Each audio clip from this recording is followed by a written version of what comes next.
We call the meeting to order. Thank you for being with us this evening. This is a regularly scheduled Greer City Council meeting called and convened this June 23rd, 2015.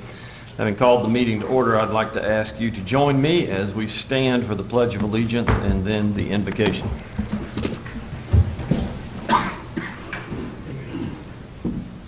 I pledge allegiance to the flag of the United States of America and to the republic for which it stands, one nation, under God, indivisible, with liberty and justice for all. Lord, as we come this evening and say a pledge to our national flag, I pray that we'll be mindful of the fact that we are indeed citizens of this great nation and of this great state. And we would pray for healing this evening as we remember the lives lost so tragically in Charleston. And I pray that you'll continue to be with those families as we will begin the time of remembrance and burial for them. We pray that you'll be with us this evening as we consider the actions before us this evening. We thank you for the calling that you have placed upon our lives that brings us here, and thank you for these that have joined us. We ask that you watch over them, keep them safe this evening as well also. We ask now that you will guide and direct us as we go through the rest of this meeting. We ask these things in Christ's name. Amen.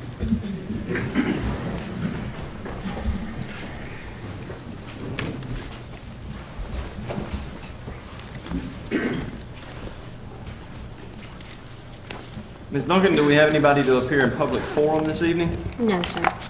With that being council, we'll move to the minutes of our council meeting. You have those minutes from June 9th in your packet. I'll entertain a motion that they be received. So moved. Second. Have a motion and a second. Any items of note for the clerk? Hearing none. Ms. Duncan? Mr. Arrowood? Yes. Mr. Griffin? Yes. Ms. Bookert? Yes. Mr. Dumas? Yes. Mr. Bettis? Yes. Ms. Albert? Yes. Mayor Danner? Yes. With that then, we'll move to departmental reports. As always, the departmental reports are contained in your packet. They'll have the activity from May. If you have questions, certainly a department head or administrator will be glad to assist you with that.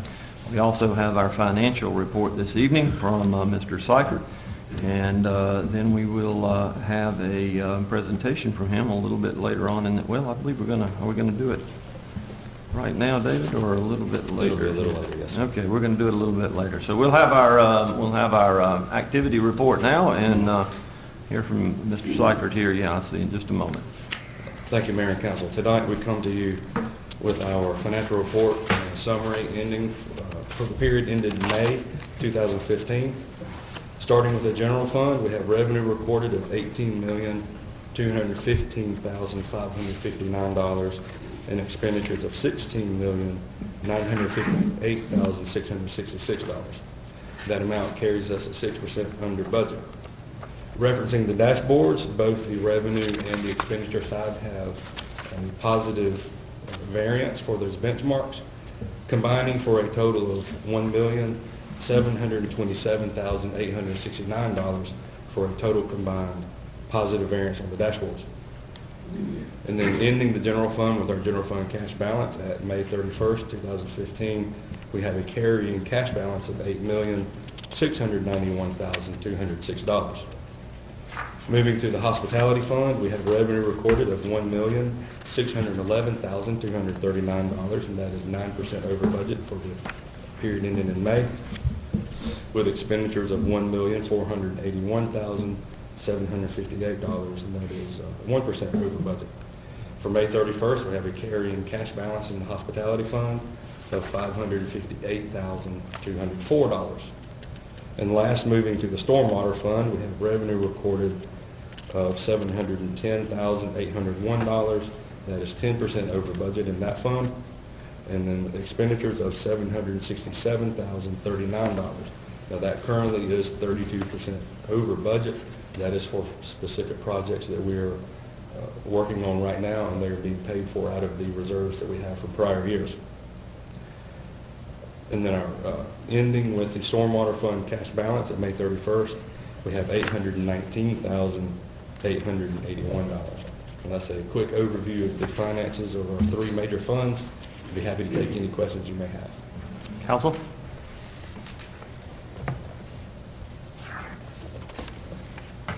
Thank you, Mr. Seifert. Thank you. Appreciate it.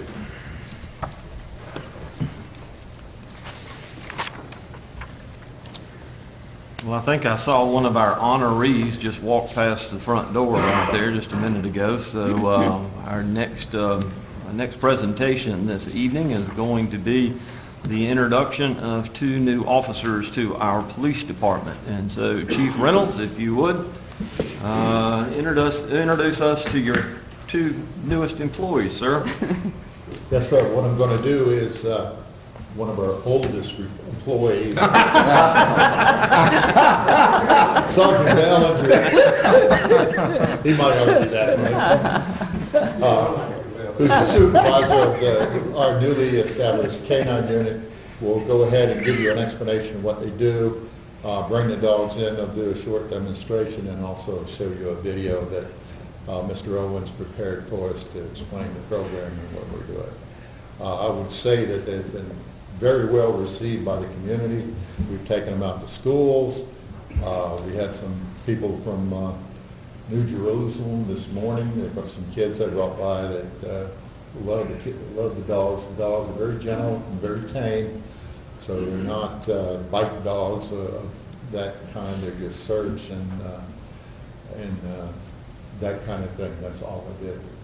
So, Ballinger? Mayor, Council, Mr. Driggers. We looked at rebuilding the K-9 program. As you know, we had 2 dogs before, and we haven't had any dogs in about 8 years. So basically, we started from the ground up with 2 new dogs. The one you see on the left there is Striker with K-9 Handler Compton, and then the one you see on the right there is Boss with K-9 Handler Williams. On Sunday, March 1st, 2015, we took delivery of the 2 K-9s from Enforcement K-9 International. This is an international company that trains dogs from CIA, Secret Service, well-known reputable company. I tell people's like, well, what's it like working with them? I say, well, they're German Shepherds that were born in the Czech Republic that speak Dutch. So they're a handful, but they're really good and fortunate. And we've had the opportunity to come in here a little bit earlier, and there's some narcotics in this room, and we just want to show you their capabilities. You might want to step out.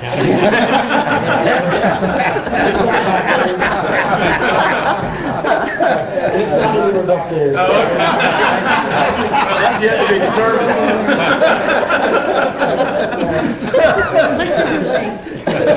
You know you'd be wrong for that.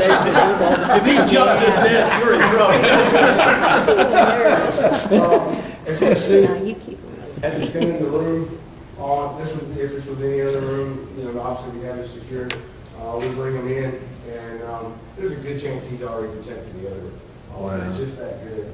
As you start working the room, the handler will start looking for different, all the people. He's big. That's the friendly area too. He's already looking around.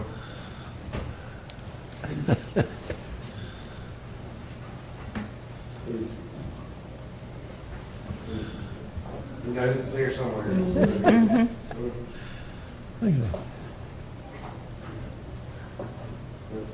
Look at him sit down. All right. Wow. It's a That little- was my treat.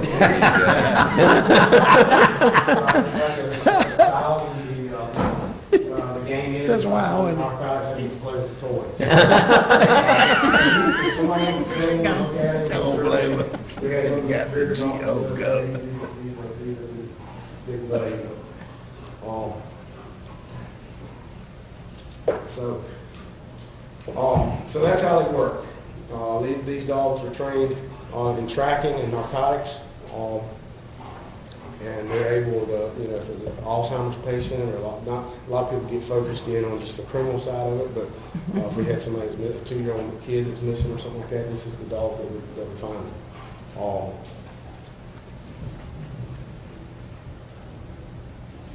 You can go ahead and send Williams in.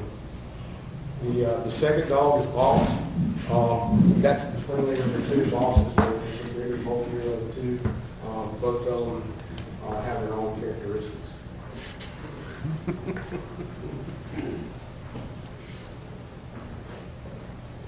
It's like kids, you have to keep them separated outside, they're out there playing, pulling with the toys, or having furniture, not playing. How old are they? They just turned, Striker just turned 2 last month. Okay. And they're right at 2 years old. Should service for a good 5 or 6 years.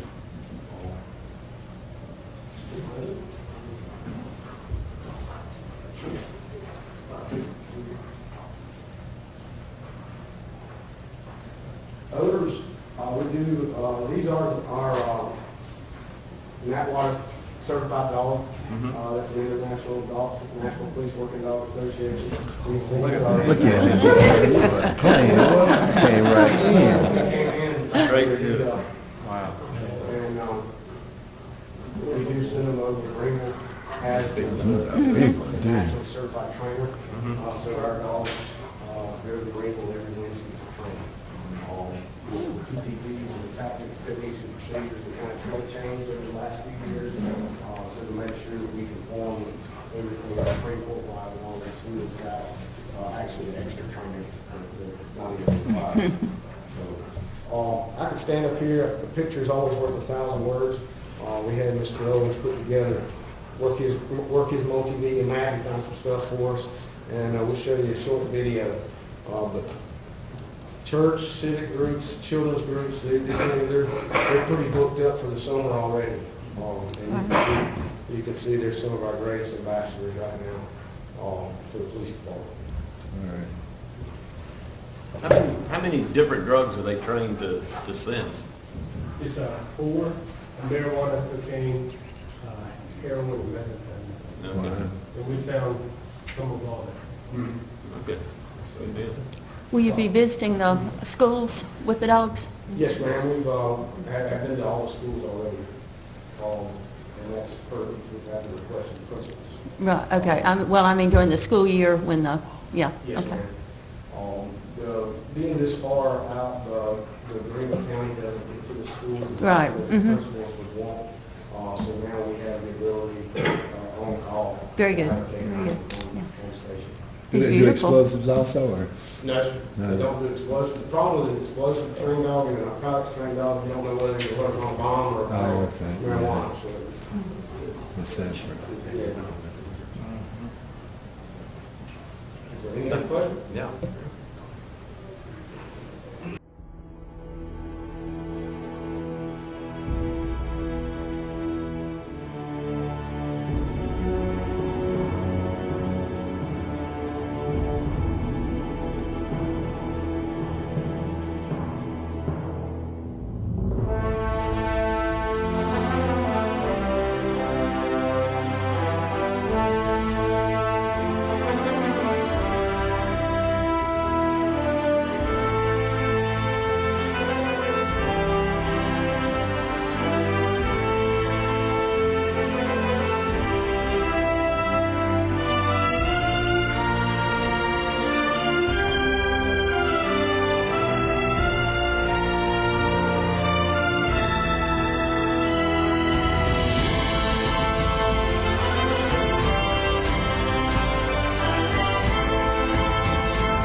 That's it, that concludes our presentation.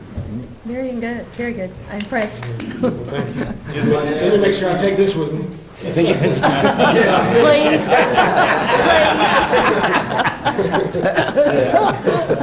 We didn't want to bring them behind stage. We appreciate it. Might get a false hit. The dogs were purchased with condemned funds that we earned in operation. There's an expense to having the dogs, but they're very valuable assets. You see, they've produced a lot since they've been here, just a short period of time that they've been here.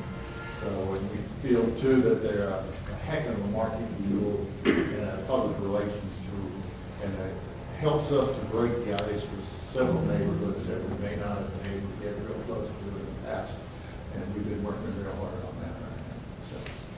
Chief, how's that work in terms of search warrant? I mean, if we've got reasonable cause, can we bring the dog in, or do we have to actually have the search warrant issued for entry? If it's a vehicle that's transportable, we can walk them around the outside of the car. We can't hold them up for an unreasonable period of time, just long enough to stop us to take it, but we can run them around the car. If they alert on the car, we can search the car. That gives us probably cars, search the car. Typically, if we go into a home, we've already got a search warrant. Okay. And that's what we've been using. Because, you know, you go around these homes and they hide this stuff just about anywhere, and we may not be capable of identifying where it's at. These dogs don't miss. So, and that one of these videos was an actual site that we used. The dogs found that they used it. And go into right now we have all these warehouses. I don't mean to be mean, but we send the dog in first to do the search, and then the officers go in and let the dog. Or maybe the king and a hamburger go in, but anyway, it'll save lives, it'll find people too. We've had a number of searches we've had to do here recently, because people run from us, or because we're looking for an elderly person that's wandered off, or a young kid that we can keep looking for. So they're a very valuable asset for us. Thank you, sir. Thank you. Very good. Very good. And very good video too, Steve. Did a great job.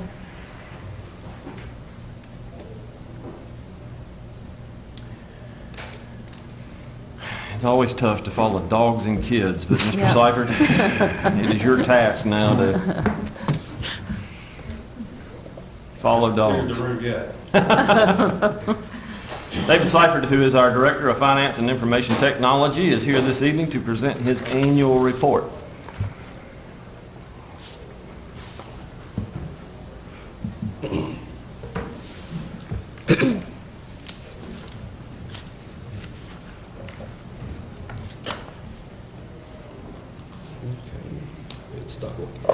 Well, thank you, Mayor and Council. I'm pleased to be here tonight to discuss operations of the Finance Department and the Information Technology Department here. Most of the information is for fiscal year ended June 30th, 2014. There is some current information. Starting off, just want to first give you an overview of the organization of the department. As you can see, we have 2 managers and 10 staff spread over 3 divisions of information technology, finance and accounting, and business license enforcement. You are probably aware that the business license enforcement also handles our hospitality tax enforcement. We do have 2 new staff at this time. The first one is Marie Myers. She has filled our payroll and accounts receivable position that Marvin just recently vacated with his retirement. And tonight you've seen Tiara Pouncey working on the IT side. She has just recently graduated from USC Upstate.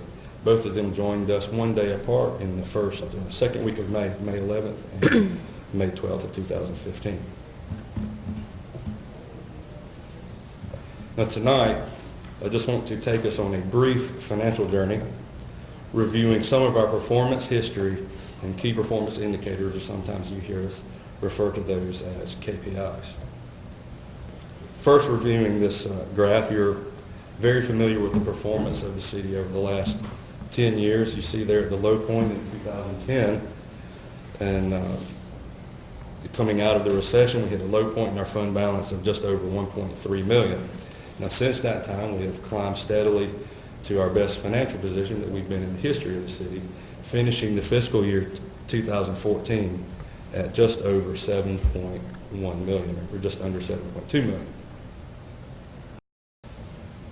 As we move to this next slide, these are KPIs that are indicating measuring our performance of our financial policy for fund balance. You see there in 2010 and 2011, the needle is moving through the red.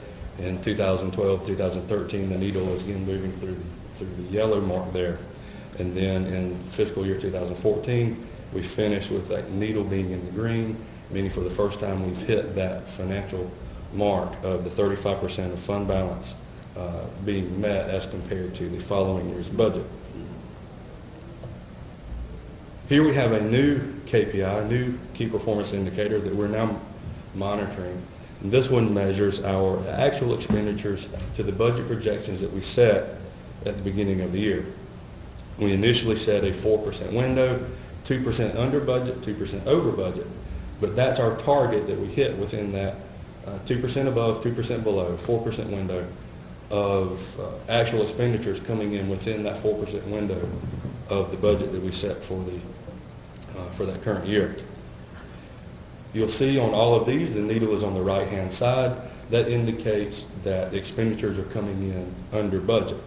Now, as you can tell, some of them are outside of the green, they're in the yellow, possibly one in the red there. That is a good indicator in that expenditures are coming in under budget, but it's just outside of that target window. If that needle had been on the left-hand side, the opposite would be true, and expenditures would be exceeding budget. So you take some of these KPIs, look at them in whole, in a summary format. And all of them, it paints a good picture of the city having good, strong financial performance and management. And as we compare ourselves to surrounding communities on a regular basis, this chart indicates we are right in the middle between Greenville and Simpsonville, measuring our operating budget as a percent of assessed value. You can see there Greer has a budget that is measured at 18.7% of the assessed value of the property inside the limits. Greenville is just under us at 18%, and Simpsonville is just above us at 20.1%. Again, that is their budget compared to the assessed value of property inside their city limits. Now, the information that we presented so far tonight is for fiscal year ended June 30th, 2014. Now, I did want to present this slide, and this is for actual performance this year. That we'll be finishing up the year here in a couple of days. But for business license revenue in fiscal year 2015, we have not only met our budget of $2.5 million, but exceeded it and have crested it over $2.9 million. And that is the best performance that we've had in business license revenue. Again, another key indicator of the growth and the business climate and structure that we have here in Greer. Moving to information technology, we've been involved in quite a number of projects. A lot of them this year are not really visible projects, but I'm just going to highlight a few of them. First, looking at our network expansion out in our city park, just right outside these doors, and in our downtown area, we have replaced and expanded our wireless coverage. And then we have expanded our physical network to Stevens Field and City Stadium, and presently we're taking that same network out to Snow Street Auditorium that we've just recently reacquired.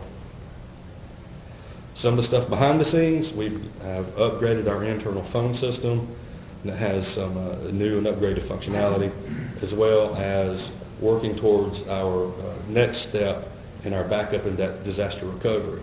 And what that does is it sets us up for what is in our plan as our final step to bring into our network and our workings of business continuity. So we'll have that full spectrum covered of backup, disaster recovery, and business continuity. One of the strategic plans initiatives, and you'll see some of this covered later, but we've had participated in a departmental technology assessment as an operational review. They looked at the technology in the department across the whole city, spoke with many employees and department heads about the technology in general that we are using.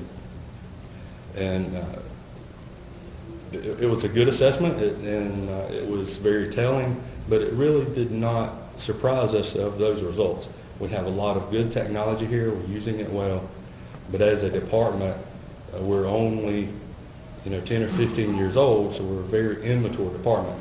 And there are a lot of things that we knew that we know that need to be in place, such as some written policies and items like that were pointed out during this assessment that we'll be using going forward as our work plan.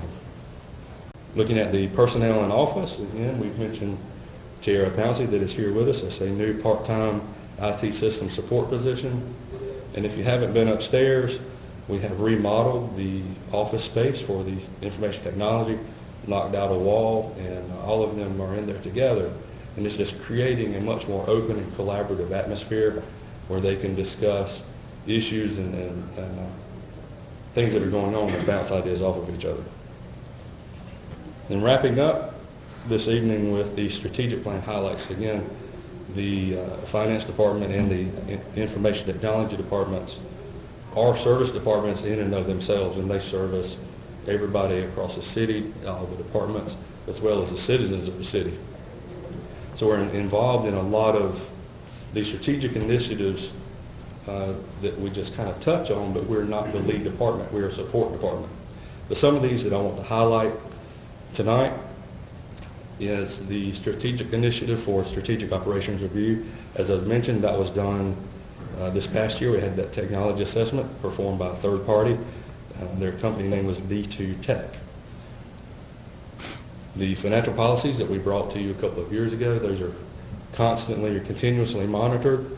There are several of those that we're looking to bring additional policies or amendments to the policies we already have, such as amending the purchasing policy and our purchasing card policies. The sidewalk and road maintenance is a program that we started a couple of years ago, but we have, as you're aware, continued that funding through fiscal year 2016 and expanding those programs. Looking at the alternative service delivery, we are currently investigating electronic submission of forms and payments so that the citizens can submit those forms and payments online, and then those forms and payments will then electronically enter our systems rather than the manual process that we have today. And wrapping up for the strategic initiatives, looking at the effective communication tools.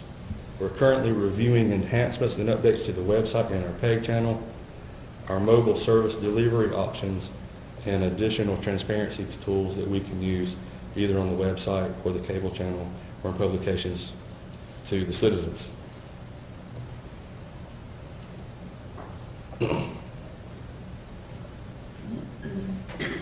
So this has been a quick overview of the department's projects and the data being presented. We do have planned to give additional information to you specifically about specific programs and specific data that are not presented tonight that we feel important that you have in your hands that you're aware of. And that will be emailed to you by the end of the week. With that being said, do you have any questions for me tonight? Do we have Wi-Fi in all of our parks now, or? Yes, sir. Well, not all the parks. It's in all of the parks that tournaments and games are played. With us starting to take personal information or business information for payment, how secure is our system as far as somebody being able to break in and obtain that? At this time, it is secure as it possibly can be. The threat out there is if somebody wants in, they will get in. The technology standards that are out there, everybody's aware of, and they can counteract those to get in. Now, it will take some time. The goal is to make it difficult so that they go to somebody else that's easier. But we are protected as best as we can be at this point. Is there any trigger in there that if somebody was successful, that you can say, okay, we've been hacked? Mhm. Or is that something you just, some third party's going to say, hey, somebody else has my information?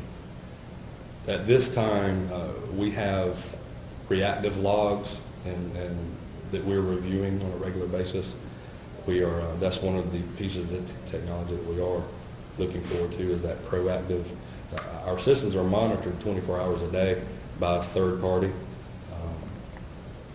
They're monitoring systems, and if they see certain activity, they may or may not know what that activity is, but they can alert us of that activity, and then we can go investigate it further.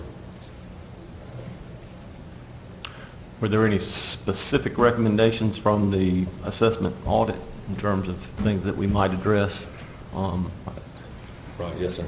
The starting off is probably just written policies. Everything that we do, we've developed, and just it's a matter of practice and daily operations, and we're just lacking the documentation so that if somebody comes in after us, when the 3 of us are not here, or 4 of us are not here, to follow up on what we've been doing. That's probably the biggest shortage.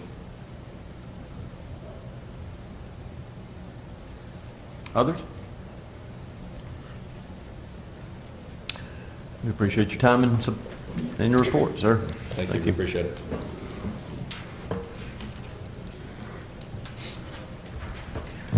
Administrator's report, Mr. Driggers. Thank you, Mr. Mayor, members of council. Only a couple of matters this evening, but one that is extremely important for us, and that is that this Saturday we will be hosting Freedom Blast here at City Park. It will be an activity-filled day, and you've received some information concerning that. We've got some items for you there at your desk, but we do want to make sure that we're sharing with everyone that we will be beginning our festival activities at 6 o'clock on Saturday evening, and we'll be concluding about 10:30 with the fireworks show at that time as well. There's a lot of things that will be taking place. We have the blood drive that will be out on the site. Our kids zone is out there, our children's inflatables.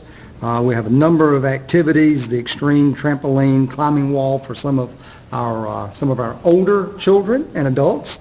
Our entertainment that will be taking place outside. Of course, we have our rib eating contest. We have our reigning champion that will be defending his title this year. So we'll have some folks out participating in the rib eating contest.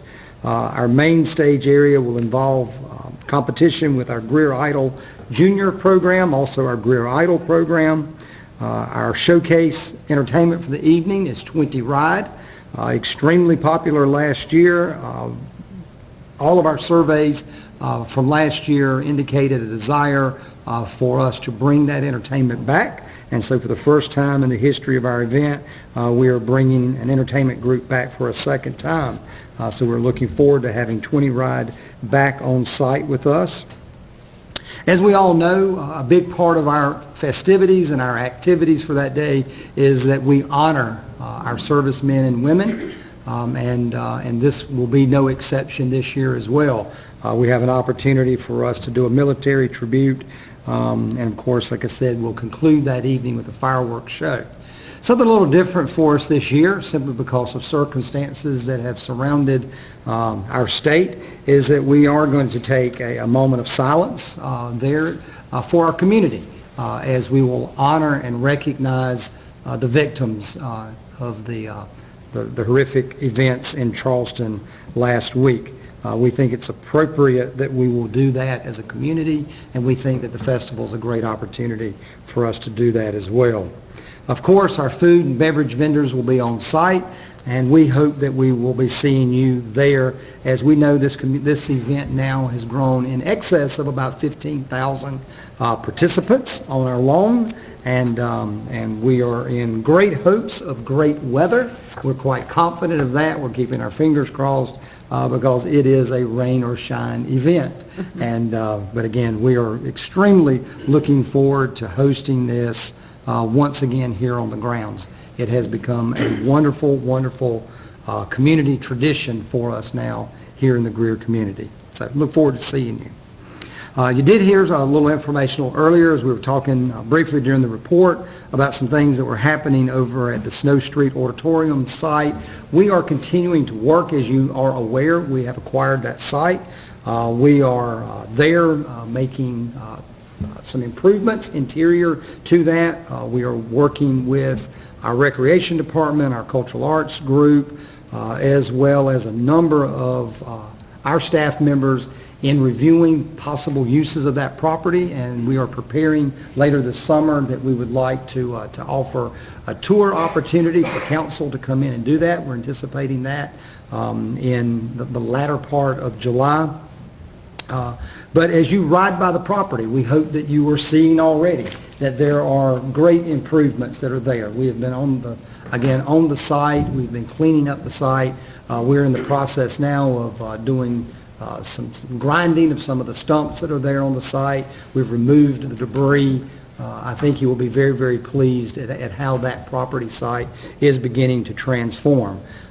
We're doing that in anticipation of receiving some additional feedback from you on possible uses of that site. We know that you've looked at some opportunities already, and we are looking forward to presenting some additional ideas and some suggestions, and then involving council in the process of giving us direction of ultimately how you would like to see that site used. So we're moving closer to doing that. We have an update this evening as well. I've asked Assistant City Administrator Mike Sell. He has been working with us on a project involving underground utilities. We've been asked to obtain some additional information on that. It's no small task, I guess, is probably the short of that, in that there are lots of ways to skin that cat. And so we are looking at what are the possibilities for us as we look at a publicly owned utility, also our partnership with a private utility, an investor-owned utility. As you know, we have Greer CPW here in our community, as well as Duke Energy. So that can create some challenges, but it also creates some opportunities for us as well. So we've been reviewing these programs around the southeast, around the state especially, and I've asked Mike to give us an update this evening on where we are at this point. Mr. Sell? Thank you, Mr. Driggers, Mayor, and Council. As Mr. Driggers mentioned, we began, I guess it's been about 6 months now, kind of poking and prodding around different parts of the state, see how different municipalities handle undergrounding of utilities, of existing utilities, not on projects, not in new projects, and not in new development, but how they handle cleaning up areas that they have unsightly power lines and things like that in place. Probably the most familiar program for us around here is Greenville's program. They've received a lot of notoriety for the issues that they've had over the years with the ice storms and the efforts that they went to put a program in place to begin undergrounding utilities from a cost-effective standpoint and from a service standpoint of reducing downtime during bad weather and things like that. When I started first initially reviewing some of the municipalities out there, it kind of trickled in. There was a few that kind of jumped out because of some information that I'd already had, but I really didn't think that the program or the programs like that or activities like that were that active. But after I got to looking at it, there are a number of municipalities throughout the state that have an active program in place in order to address above ground utilities and how to get them placed underground. In looking at all the information, there's a couple things that stood out there. They vary in scope, size, how it's handled, how it's carried out, what the costs are through all of them. But there were two constants that were always in place for each one of them, regardless of how they actually, whether it was a project by project basis or whether it was an overall look at the whole jurisdiction and begin a program of replacing power lines in the whole jurisdiction, or whether it was a neighborhood by neighborhood. And those two constants were that it was done in conjunction with a partnership with the utilities. It's the way state law is written and the way it is put in place. It addresses this issue. It does require utilities to participate in the relocation and undergrounding of utilities, but it does not shift the entire cost to them. It gives them the ability, and with language in the law, that it is a partnership that they contribute to the cost of undergrounding utilities in conjunction with the local jurisdiction that wants to carry out the project. So that, regardless of how the projects or how the activity was being done, that was put in place. And the other was some type of plan, some type of structure about how to get it done. Some places did it neighborhood by neighborhood. Some priorities may have been set based on an existing project or another project that may be taking place. The Hilton Head Island is a kind of an exception to that. They're doing a city-wide undergrounding project that's taking place over 15 years. They're generating the revenue in conjunction with the utility provider to generate the funds to get the project done at a cost of, right now being estimated, about $40 million to do the entire island to underground utilities.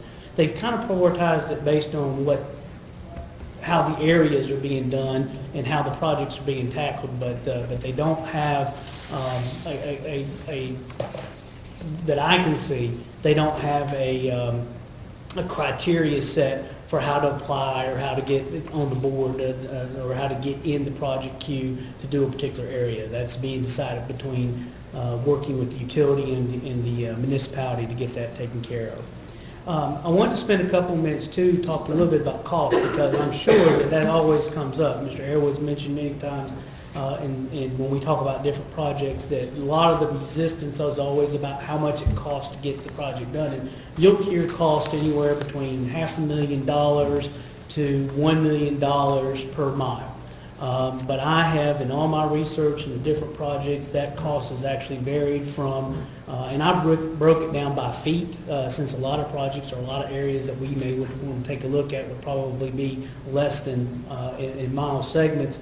But that can range anywhere between about $80 per foot to up to about $900 per foot. And in looking at the different projects, it just depends on where it is.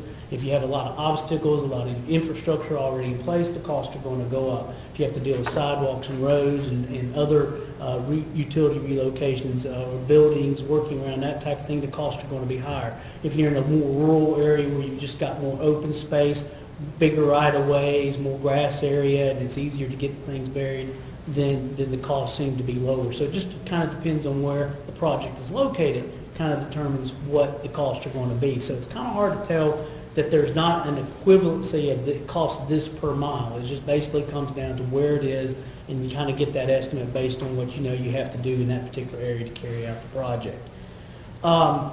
Just real briefly, talk a little bit about some of the different ways some of the projects are handled to kind of give you an idea of what's out there, so that we can begin to kind of get some feedback about what direction you might want to provide staff in formalizing something in case you want to pursue that.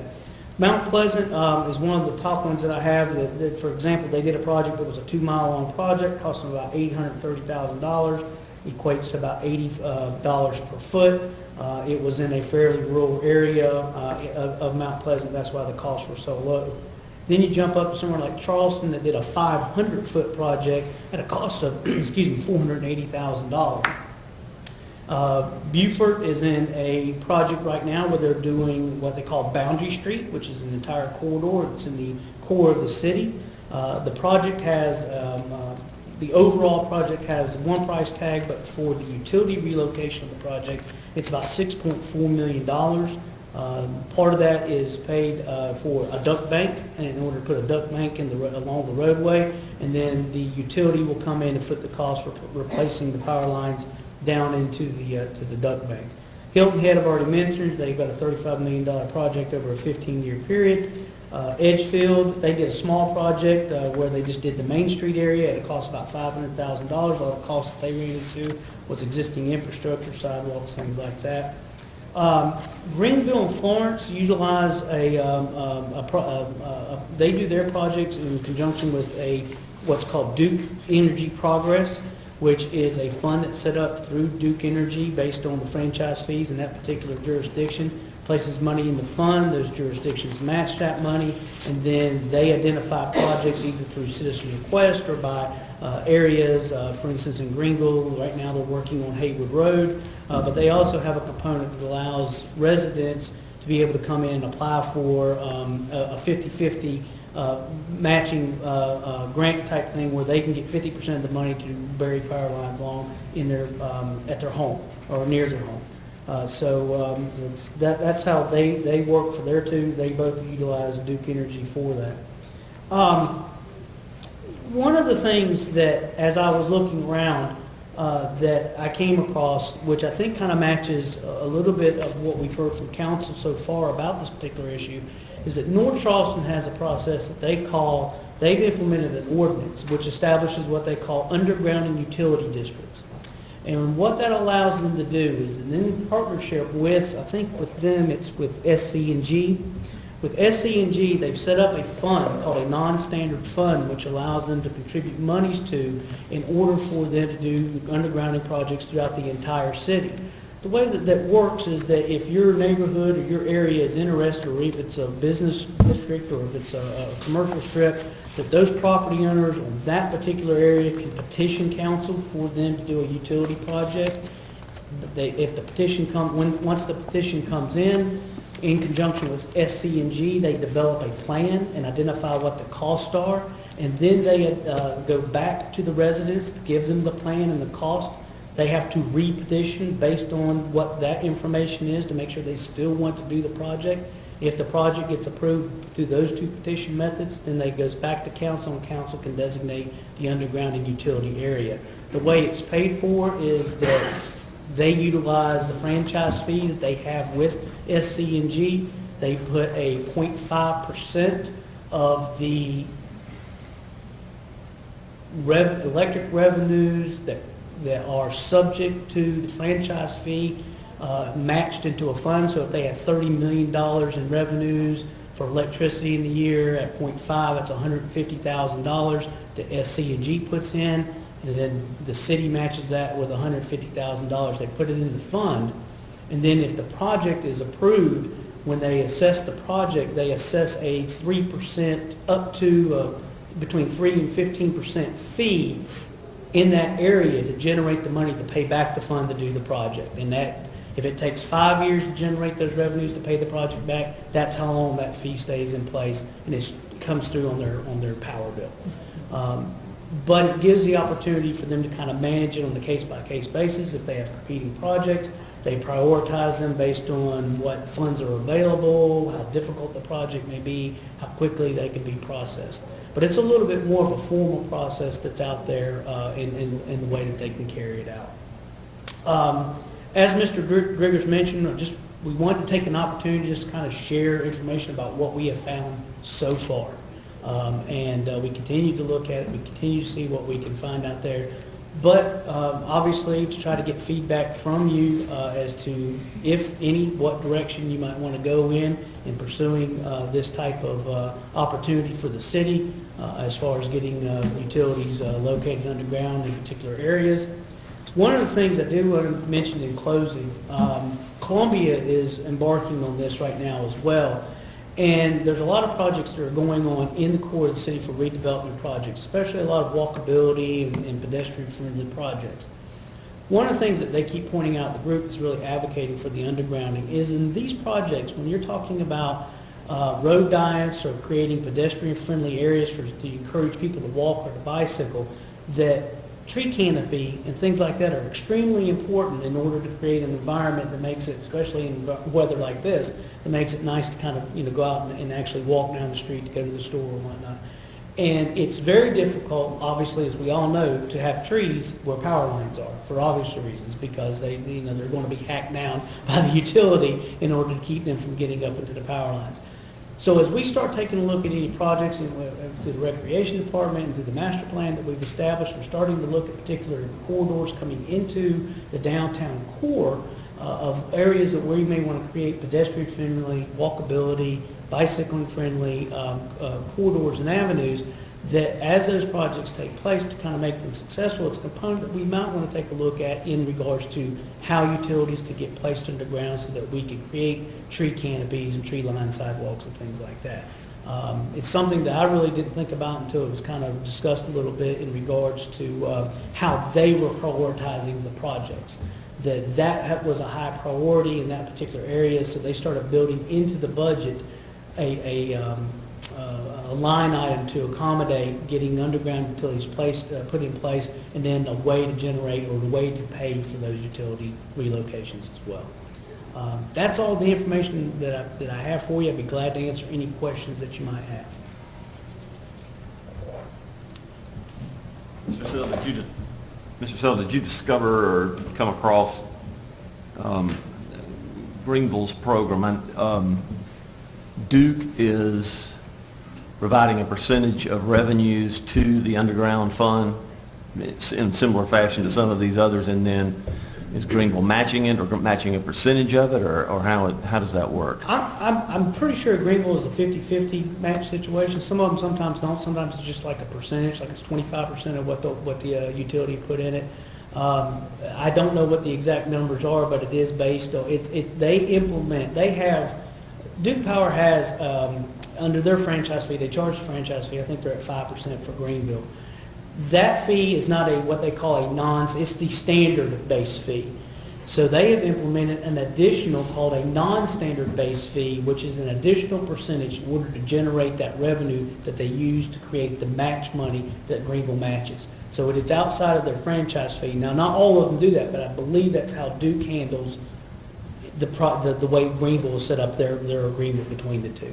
So they have part of the franchise, or part of a what they call a surcharge to do the projects. That money's put into the pot on an annual basis, and whatever that is, Greenville's matching it. But I think Greenville actually is putting more than matching it. I think last year they put $1 million in the fund, but I don't think that's how much came from Duke Energy. I think they actually put a little bit more because they want to do the project on Haywood. In Greenville's system as well, too, and this may be true for all of them, anything outside the utilities right-of-way is the owner's responsibility to underground. Is that correct? Correct, and like the way North Charleston does the same thing. Anything that's outside the right-of-way acquisition, the necessary is up to the property owners to resolve and to have a place. So when they don't pay for right-of-way, they don't acquire right-of-way in order to do the underground. So when they started on the North Main project, they quickly discovered that some residential homeowners weren't willing to even pay the match, and fairly quickly discontinued that project. Correct, and that project's kind of stalled a little bit on. They've moved to things like the Haywood Road. So on Haywood Road, will the business owners then be responsible for placing their power service underground as well, too? They'll be responsible for providing or the right-of-way without any idea of them being compensated for the access to that right-of-way. So if it has to go through their property, they have to agree to provide that area on their property. Some places where they can use the right-of-way, obviously, they don't have to get that. But if there is no right-of-way, they're not going to have to share the cost? Yes, sir. Okay, that's what I thought. Mike, what we've been talking about is existing utilities. Yes, sir. I think in our conversations, we determined that we really didn't have an ordinance about new utilities being placed underground. New utilities for commercial and the non-residential? I'm talking about all new development. It's required in our subdivision regulations. That's residential, correct? Correct, for just, that's what. We don't have anything for commercial or Correct. industrial. Correct. I don't think there would be any cost associated if we developed a ordinance that said utilities had to be, new utilities had to be placed underground, would there?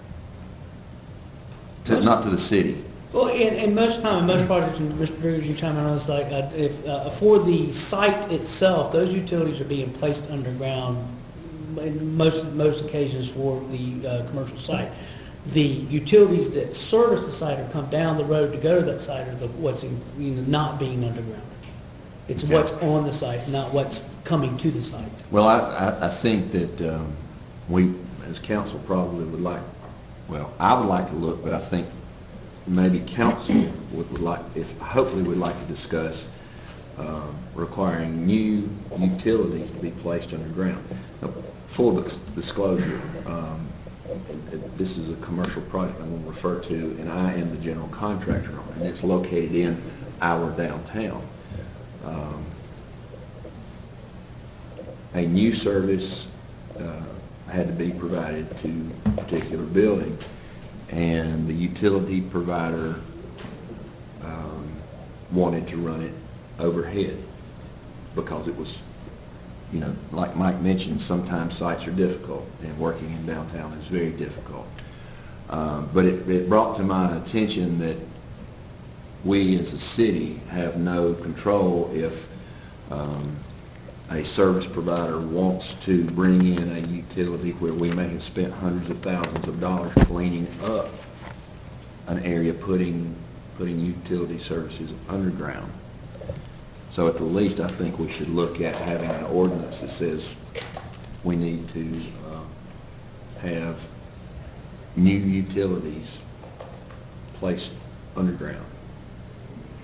And that possibly could help us. I know we deal with subdivisions in our land development regulations, and those utilities go underground, but when it comes to a commercial development, if we could, if our folks in building and development could work with the utility provider to say, okay, let's put utilities here. It would really help when it comes time to repair utilities, whether it's water lines or power lines. If we're saying if you can put them here when there has to be some sort of service work, if there has to be some sort of tap, we're only going to have to deconstruct the road here. It's not going to be several places. But at the least, I do think we need to consider the fact that we should put utilities, new utilities underground as a separate matter, and then look at new utilities or existing utilities and a program to put those underground. One of the ways that North Charleston deals with that in their ordinance, and they address that, is that once an area becomes designated as an underground utility area in that district, then in that area, no above-ground utilities can be put in that area at all, except for those that are above like certain voltages, like 43,000 volts, the big lines, or something that's necessary for, they have some qualifiers, but it's in those areas as they're designated that utility district. I mean, that could be done citywide, but they do it on a district-by-district basis. And I'll give folks an example. If you'll ride in downtown and you'll look down the alleyways, there's new power poles, there's new utilities that's been run behind the buildings. And, it's just, it gets crowded, but there's nothing to say that a utility provider couldn't service that building from the front overhead. Am I correct in saying that, Mr. Driggers? I'll have to confirm, but I do think there are some C1 requirements, but I'll have to confirm that. So your point is, I do believe that you're accurate, is that we would not have an enforcement mechanism to require it. There are places where they don't exist now. And so you're right. I mean, Trade Street doesn't have front-fed utilities. They're only at the rear. I don't believe that they could run the line across Poinsett Street, set a pole on Trade Street, and attach a meter. But I would have to see what statutorily, by ordinance, would prevent them from doing that. It may just be cooperation to this point. So your point may be, you may be right on point. And we also have buildings in our downtown district where the rear of the building is free and clear of lines. But if a new service was to be provided, if the building's getting the power from the rear, they still can bring it overhead. And that's areas where the city has invested money, CPW, a lot of private individuals and businesses have invested money to clean everything up. And I just don't want us to lose that investment.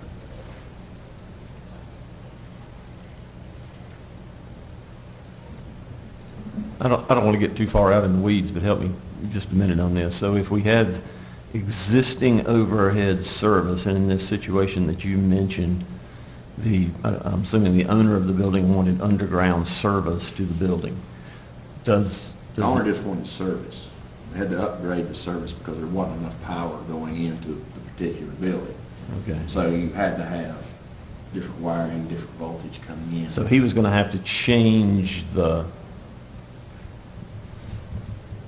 I guess my point was, does overhead lines go to a meter, can underground be run to that same meter? Or do you have to change something about the building or the way it's done? I mean, it's just a matter of getting it to one central point. Well, pretty much it's a matter of getting it to one central point. And the easiest way is overhead. 'Cause there's a lot of challenges at certain sites, whether it's utilities or what the ground is made of or things like that. But with all that's going on in our downtown, I really think we need to protect that. And if we're going to do that, we might as well make that citywide. Well, I can't think of any instances where we've had new construction, even commercial, that has above-ground service, can you? I mean, other than maybe an individual building of some kind? I mean, if I think about Target or Kohl's or any of those, there's no... Rear fed. It's rear fed, okay. I guess my point really is for downtown. There's a parking lot, as you know, between Mimi's and the several restaurants. Right, Okay, I believe most of that is clear. okay. Now, there is an existing building that used to house the newspaper, Mhm. and it has a lot of wires going to that. But if they have to, whoever buys that, whoever moves in and they change the service, I don't think we want a new wire going in there. We want to put it underground because it's just going to defeat the purpose of what we've done.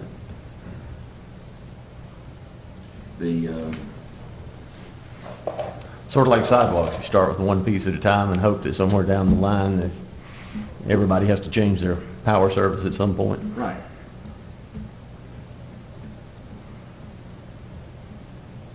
Right.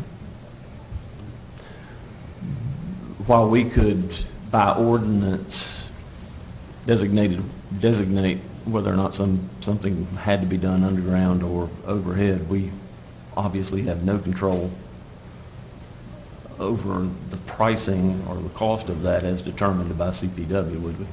Correct. We regulate the right-of-way. We regulate the right of way. Now, if a utility provider, whether it's Duke, Lawrence, CPW, are they required to service? If they have a service area, are they required to provide electrical or utility service to that particular property? Well, it's a complicated question, because the answer is it depends. As you're aware, Lawrence Electric, Greer CPW are non-regulated utilities. They are not under the Public Service Commission, whereas Duke Energy is under the Public Service Commission. So that requirement does exist for them, but it does not exist for non-regulated providers.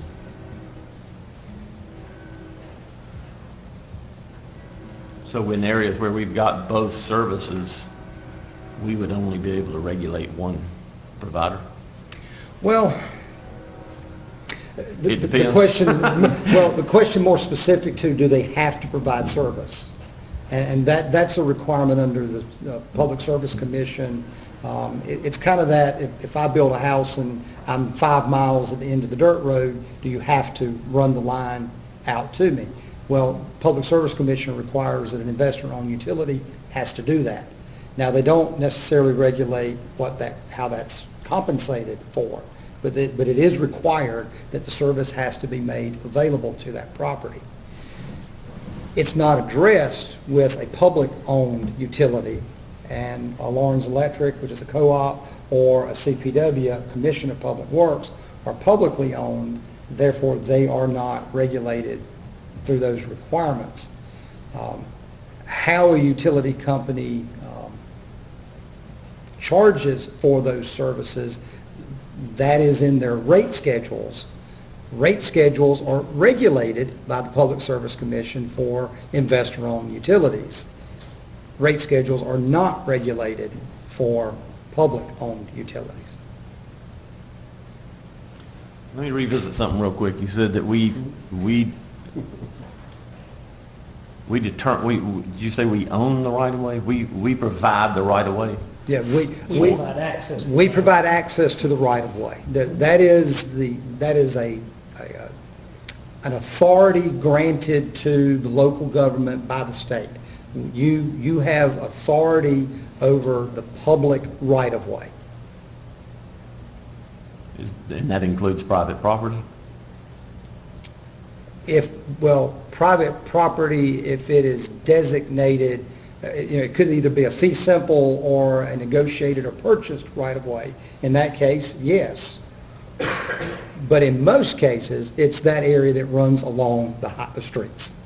Streets or alleys is what you're typically going to see as the public right of way. So in a case downtown, if we have overhead access right now that crosses public property, I'm assuming that airspace, there's no right-of-way issue with airspace, but if we were going to go underground and it had to go across someone's piece of property, we would have to acquire, Yes. or CPW would have to Yes. acquire Correct. right-of-way Yes. to go underground That is across that correct. property. That is correct, whether it is above or below. And that's where state law comes in, is that we can determine, we can say that all utility lines in the city of Greer have to be underground. We have the ability to determine whether it's above ground or underground. What the utility provider has the ability to do is to figure out how that gets paid for, by implementing a fee or charging that particular one customer, or if you're doing it in a whole area, charging all the customers in the area, and that type of thing. That's they have the ability to determine how that gets paid for. They have the standard base fee that pays for most of the time maintenance and upgrades and of course billing and things like that. But they have the ability to implement a non-standard fee, and the non-standard fees are usually put in place in order to accommodate those projects where they have to incur costs requiring right-of-way or going to more expense to bury the line rather than the cheaper way of putting it above ground. That, with absent that agreement in place about how that gets done on a case-by-case basis, they have the ability to elect to do the cheaper method, or they have the ability to charge the entity wanting to receive in a certain way. And that's kind of how the dynamic works for how the costs get put in place and how we can determine how we want lines to be within our jurisdiction. Okay, all right, thank you. Others? Okay. You've certainly given us information to consider, and we appreciate it. Thank you, Mr. Mayor. And in conclusion of my report, I do have 3 items I would ask council's consideration of in executive session. All 3 of those are personnel matters. 2 are involving the administrative department, and 1 is involving the police department. Mr. Mayor, I'd like to add an item to executive session, economic development, that will require no action. It's just a matter of information.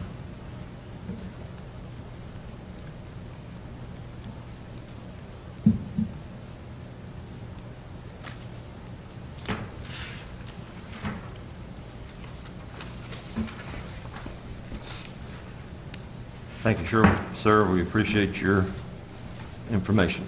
Thank you. Start all over here. In appointments to boards and commissions, we have one that is before us. We have a City of Greer Board of Zoning Appeals position that will expire the end of this month. It is an at-large position. I had hoped to be prepared to make a recommendation in that regard this evening. I do need to consult further with staff. We have several applicants for that position, a little different situation than we often find ourselves in, but nevertheless seems to have garnered some attention, and so I will meet certainly before the next meeting with staff to review those applications and to to bring one or more of those back before you for your consideration at our next meeting.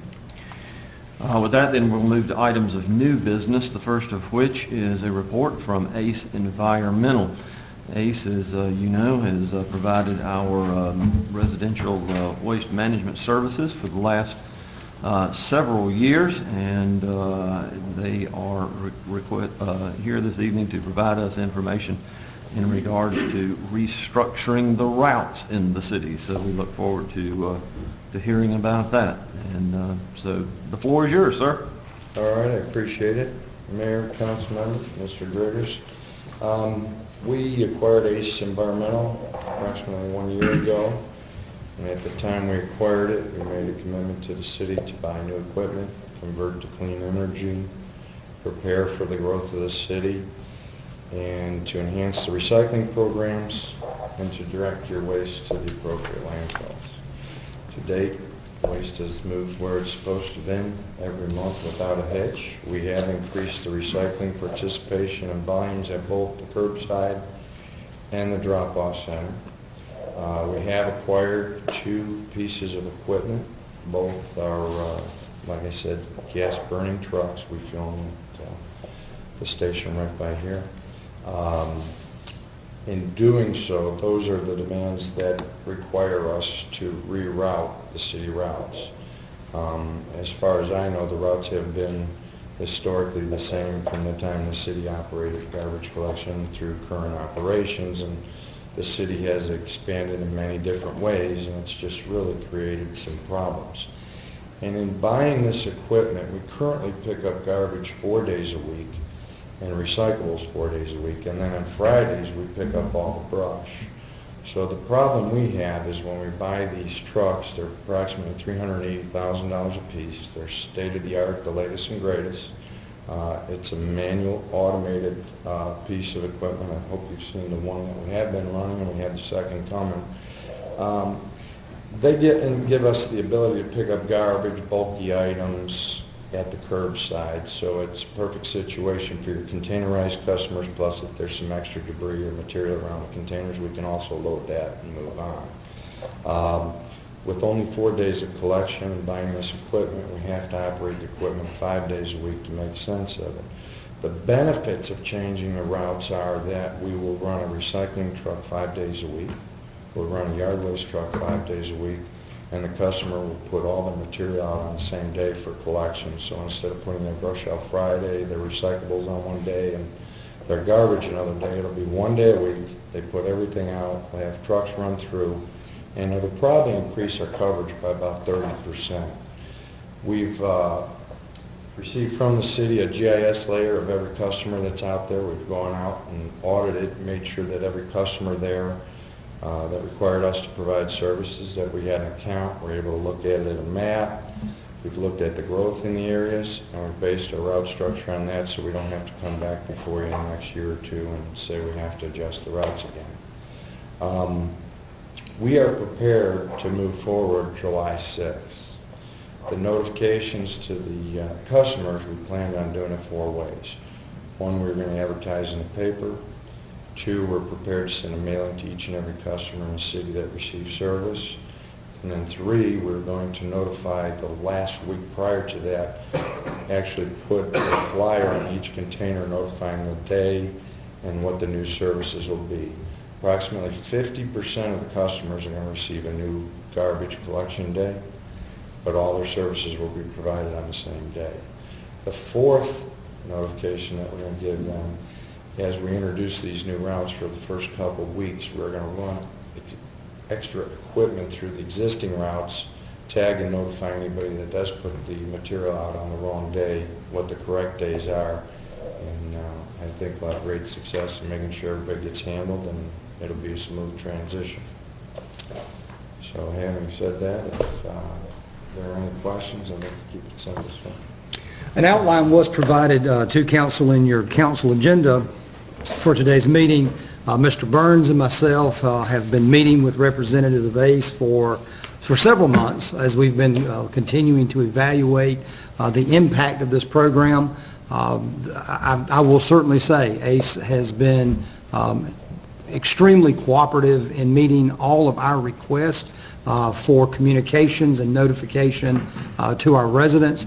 We certainly would supplement that with information through our website, through our television channel, all the means that we have as well. We recognize that if your garbage has been picked up on Tuesday for the last 20 years, it's going to be kind of hard to remember that it's no longer Tuesday, it's now a different day.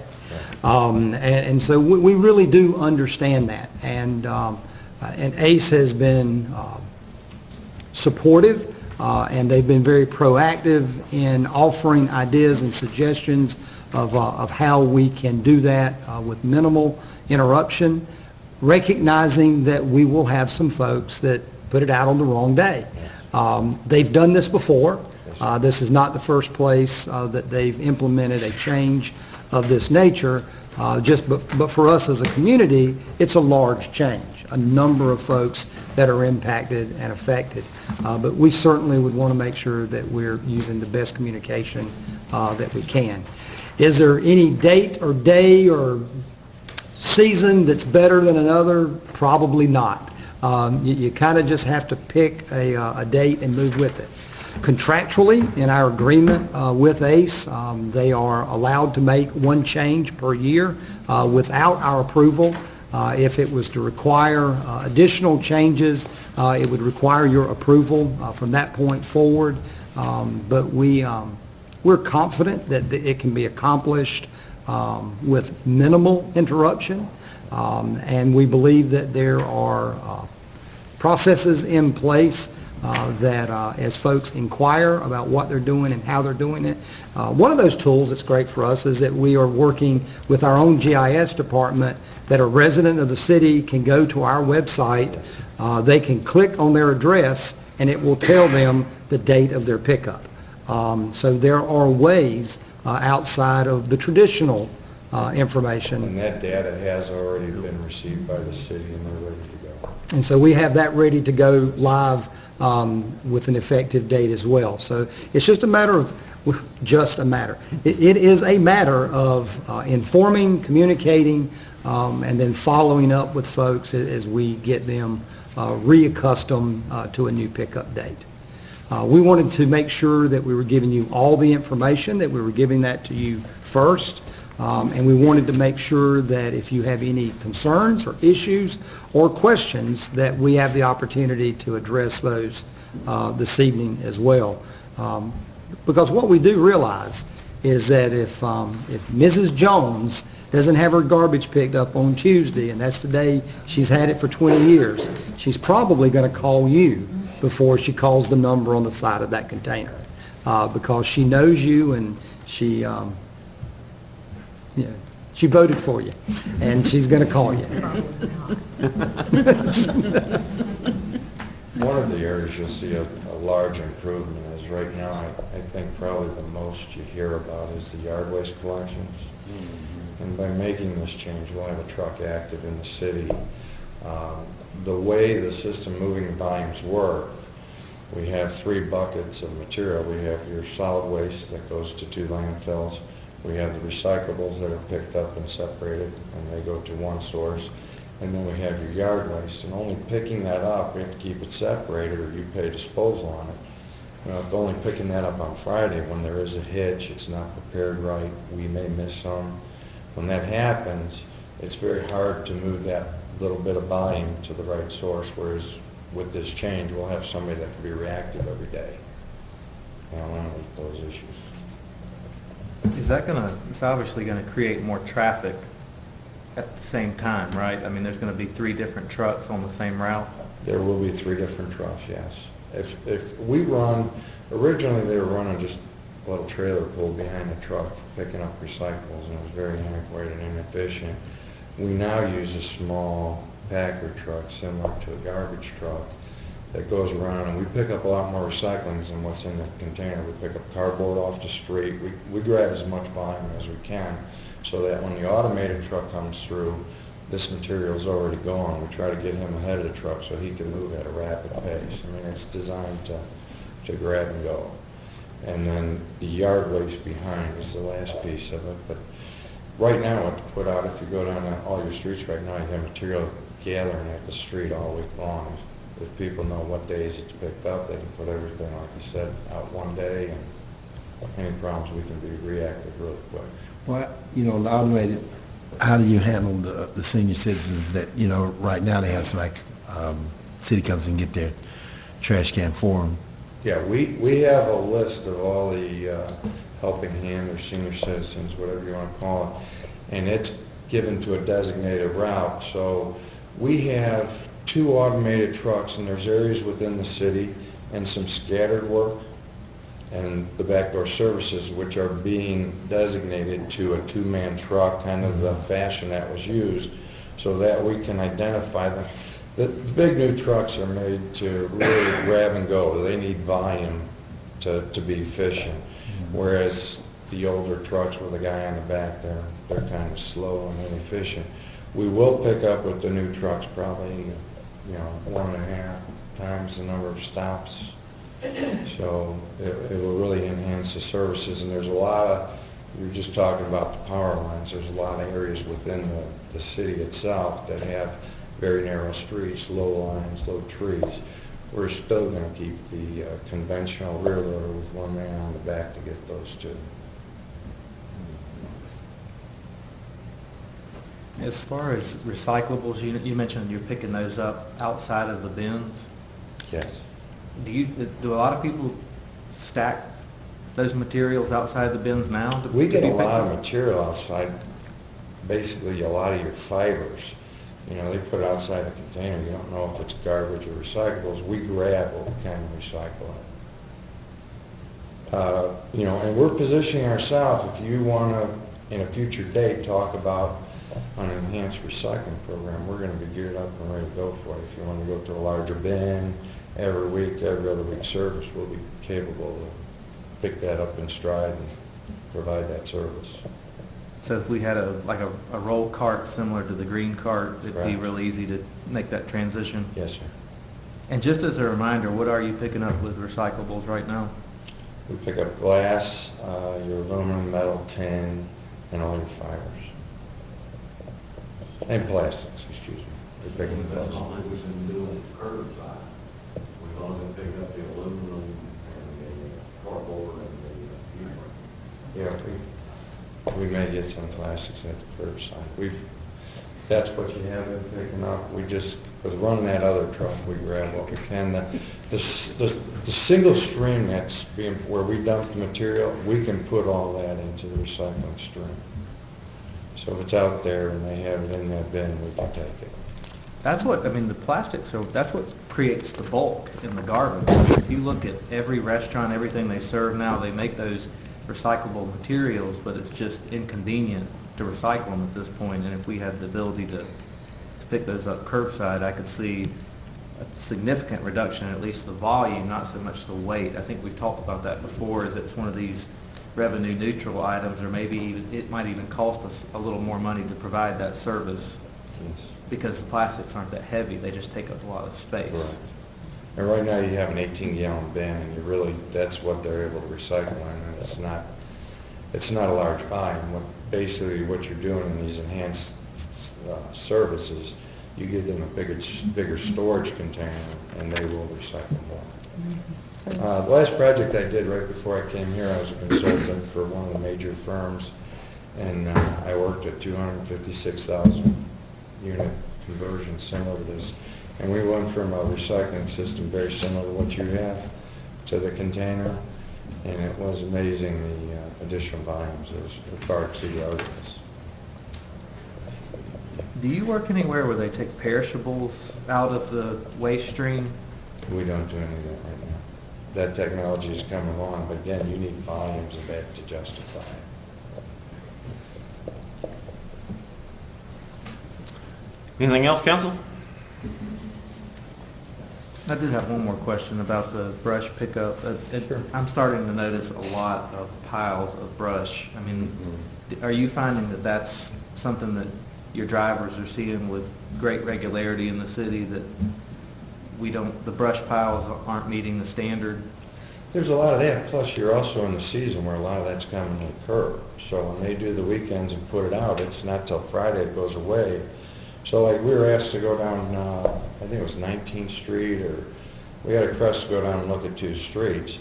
We went down there, there was a pile of loose material that wasn't bagged. There was some non-conforming stuff. There was a few small piles that we probably should have serviced and didn't.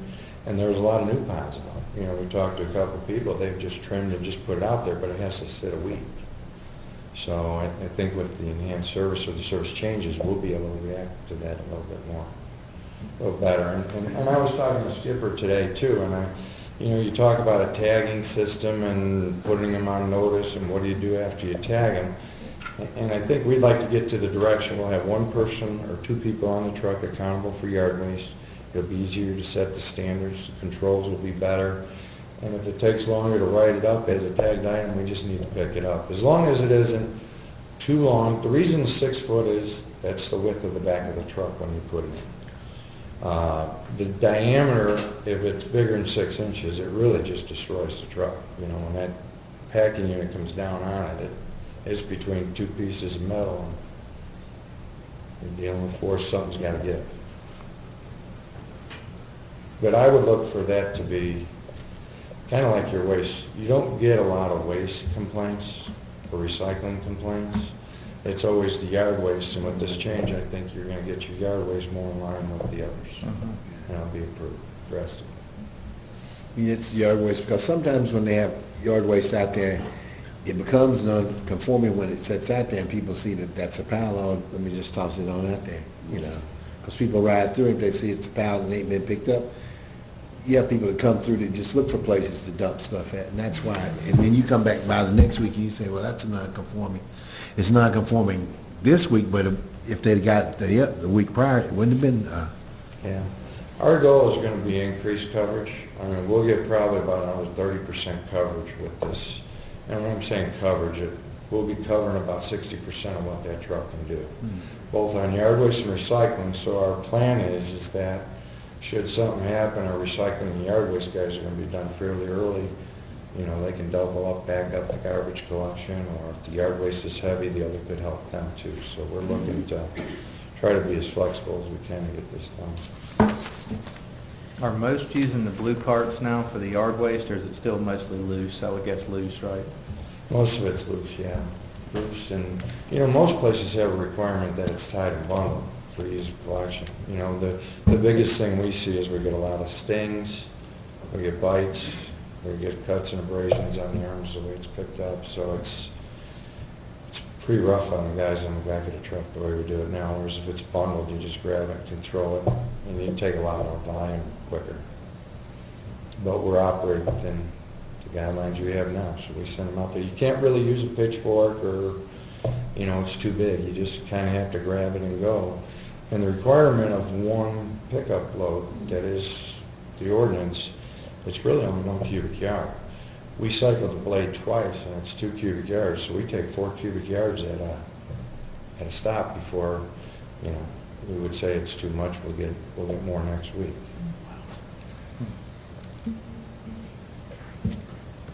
And I would welcome everybody to come by, and I would welcome you to come out and actually see what we do. And I think you'll be impressed, you'll understand. And it's really hard to miss something. And I'm not saying we don't do that, but it's difficult to do that.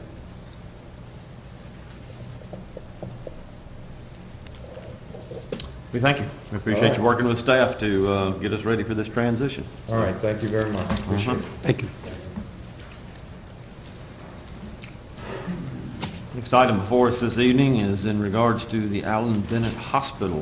We're going to have a recommendation from staff regarding a demolition proposal. Mr. Driggers? Mayor and council, as we are all aware, we have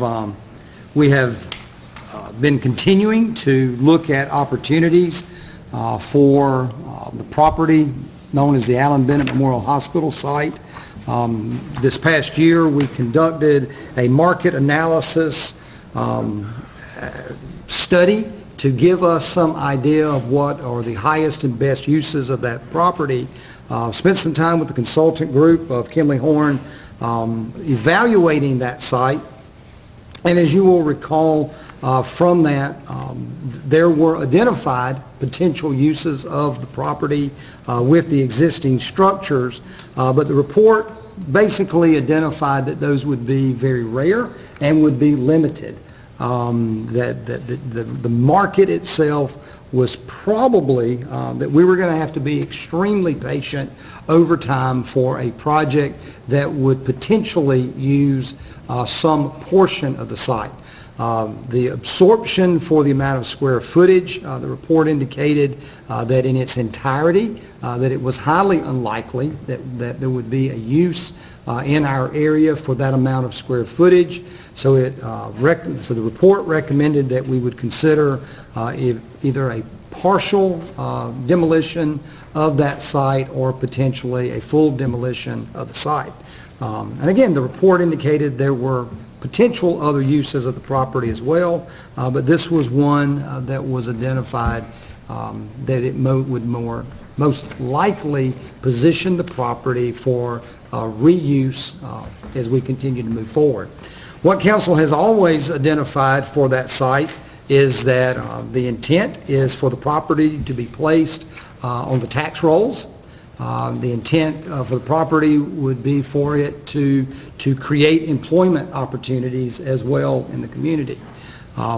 As we've continued to evaluate the site, as we've continued over recent years to entertain proposals for use of the property, each and every one of those were requiring large amounts of due diligence time. None of those have materialized for us over time as well. We recently had a project taking place in our community. The Exide battery site was in the process of a cleanup and a demolition at that site. We were familiar with the company that was doing the work there. Our crew, our staff, was working very closely with them through their demolition of that site as well. And so we requested an opportunity to solicit from them proposals on what it would take to evaluate the material and condition of that site, and to also offer us some opportunities for the demolition of that site. I shared that with you a couple of weeks ago in executive session as we were reviewing that as a potential contract. From that meeting, we've had an opportunity for our Building and Development Standards Department, including our stormwater, our city engineer, our building official, for all of us to spend some time with them, making sure that we understand what would be involved if indeed we were to proceed with the demolition of that site. It is staff's recommendation to you this evening that we would consider entering into a contractual agreement with NEO Corporation for the full demolition of that site. It would involve all standing features of the property, but would not include the paved surface areas that are there. We believe that would best continue to stabilize the property and could best be used for potential redevelopment of the site as well. So we provided to you updated copies of those proposals. We have representatives of NEO Corporation with us this evening. I've asked them to provide some information to you this evening on what would be involved, the timeline, and how they would secure that site as well. So with your permission, I'd like to ask if they could approach the podium and provide some additional information for us this evening, and certainly an opportunity for council to have questions about the proposal as well.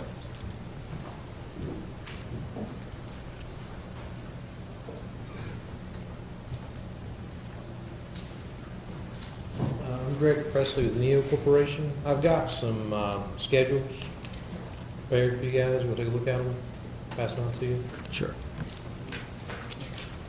It's a timeline we put together.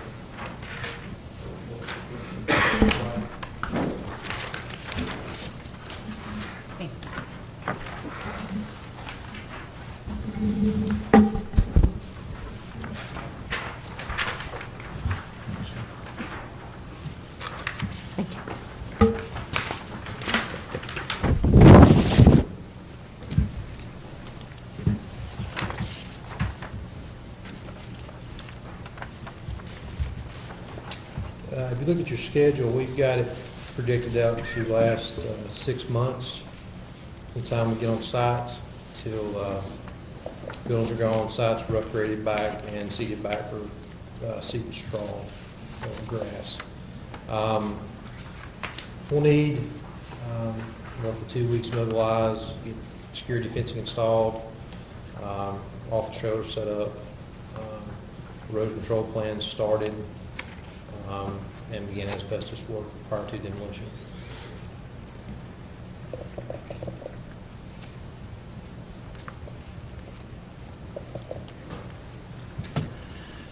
Council, any questions? As additional information, council may recall that as we've continued to work with this property over the years, we have conducted a Phase 1 environmental on the site. We've conducted a Phase 2 environmental on the site. We're familiar with what's there. Most recently, we authorized an asbestos survey of the site, and we received the full results of that. The proposal that we have from Neo Corporation includes the removal of all the material that is identified through that survey. It also includes the removal of, to our knowledge, 3 underground storage tanks that are there on the site. Greg, if you would, right beside you is the poster indicating the security of the site. If you would share with council how the site would be secured during the project as well.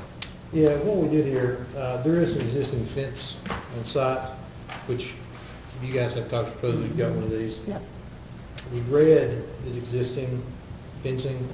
We will come in and place fencing around the entire property to secure the site. And probably for the first week or two we're on site, we'll have someone there, even off hours.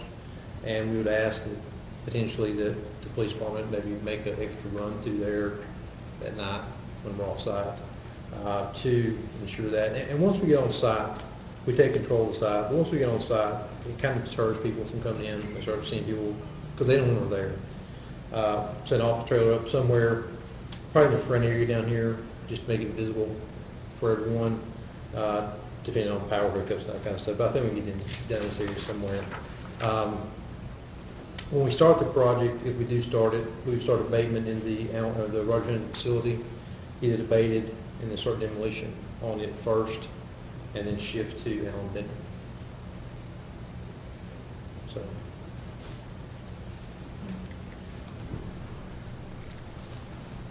Any questions concerning the potential schedule or process, those things that would be involved? As we continue to evaluate the site, when we looked at highest and best use of the property, what we believe is that the value of the property, 10 acres on Wade Hampton Boulevard, that the value of the property without the existing structure has a higher value than it does with the building that is there because of the liability that the building creates for us. We have some environmental concerns with the property. We know that through our asbestos survey, we know that we have asbestos on the site. We know that we have underground storage tanks on the site. And unless someone is going to use the building that exists and for an adaptive reuse of that building, that it is most likely whether we or someone in the future would need to remove that building. We believe that we've been able to negotiate and that NEO has provided to us some fair pricing with that. So again, with that being said, it is my recommendation to council that we would authorize the mayor to enter into a contractual agreement with NEO Corporation at an amount not to exceed $790,000 for the demolition of the existing structures. Thank you, sir. Any other questions for Neo while we've got him here? Thank you. Appreciate that information. Council, we got a recommendation from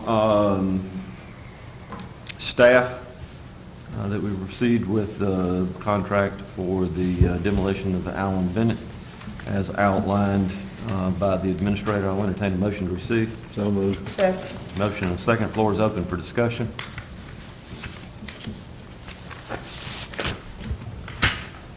Questions?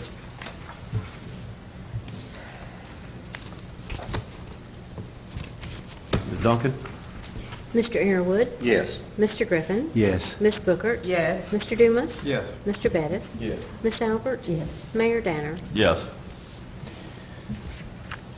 And the last item of new business before us this evening, we have a consideration of the South Carolina Department of Juvenile Justice Memorandum of Agreement.